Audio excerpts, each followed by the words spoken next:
कवि वृंद का जीवन परिचय। वृंद हिंदी के कवि थे। रीतिकालीन परंपरा के अंतर्गत वृंद का नाम आदर के साथ लिया जाता है। इनके नीति के दोहे बहुत प्रसिद्ध हैं। वह हिंदी साहित्य के रीतिकाल के एक महत्वपूर्ण कवि थे। प्राचीन कवियों की भांति वृंद का जीवन परिचय भी प्रामाणिक नहीं है। हम रामनरेश त्रिपाठी इनका जन्म सन 1643 में मथुरा उत्तर प्रदेश क्षेत्र के किसी गांव का बताते हैं। इनका पूरा नाम वृंदावन दास था। वृंद जी की माता का नाम कौशल्या और पिता का नाम रूप जी था। इनकी पत्नी का नाम नवम्रगदे था। वृंद जाति के सेवक अथवा भोजक थे। वृंद के पूर्वज बीकानेर के रहने वाले थे, परंतु इनके पिता रूप जी जोधपुर के राज्यांतर्गत मेरते में जा बसे थे। वहीं सन 1643 में वृंद का जन्म हुआ था। 10 वर्ष की अवस्था में ये काशी आए और ताराजी नामक एक पंडित के पास रहकर वृंद ने साहित्य, दर्शन आदि विविध विषयों का ज्ञान प्राप्त किया। काशी में इन्होंने व्याकरण, साहित्य, वेदांत, गणित आदि का ज्ञान प्राप्त किया और काव्य रचना सीखी। मुगल सम्राट औरंगजेब के यहाँ ये दरबारी कवि रहे। मेरते वापस आने पर जसवंत सिंह के प्रयास से औरंगजेब के कृपापात्र नवाब मोहम्मद खां के माध्यम से वृंद का प्रवेश शाही दरबार में हो गया।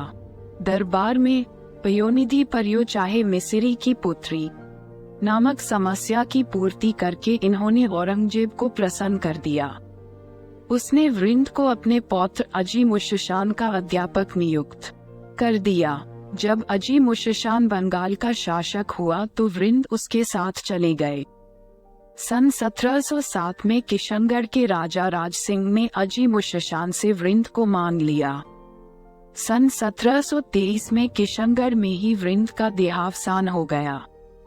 वृंद की 11 रचनाएं प्राप्त हैं, समेत शिखर छंद, भाव पंचाशिका, श्रृंगार शिक्षा, पवन पचीसी, हितोपदेश संधि, वृंद सतसई, वचनिका, सत्य स्वरूप, यमक सतसई, हितोपदेशाष्टक, भारत कथा। वृंद ग्रंथावली नाम से वृंद की समस्त रचनाओं का एक संग्रह डॉक्टर जनार्दन राव चेले द्वारा संपादित होकर 1971 ईशून्य में प्रकाश में आया है। इनके लिखे दोहे वृंद विनोद सतसई में संकलित हैं। वृंद के 12 मासा में 12 महीनों का सुंदर वर्णन है। श्रृंगार शिक्षा में नायिका भेद के आधार पर आभूषण और श्रृंगार के साथ नायिकाओं का चित्रण है। पवन पचीसी में ऋतु वर्णन है। इस रचना में दोहा, सवैया और घनाक्षरी छंदों का प्रयोग हुआ है। हिंदी में वृंद के समान सुंदर दोहे बहुत कम कवियों ने लिखे हैं। उनके दोहों का प्रचार शहरों से लेकर गांवों तक में है।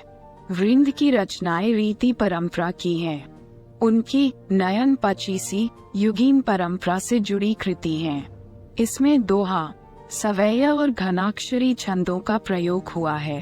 इन छंदों का प्रभाव पाठकों पर पड़ता है। यमक सतसई में विविध प्रकार से यमक अलंकार का स्वरूप स्पष्ट किया गया है। इसके अंतर्गत 715 छंद है।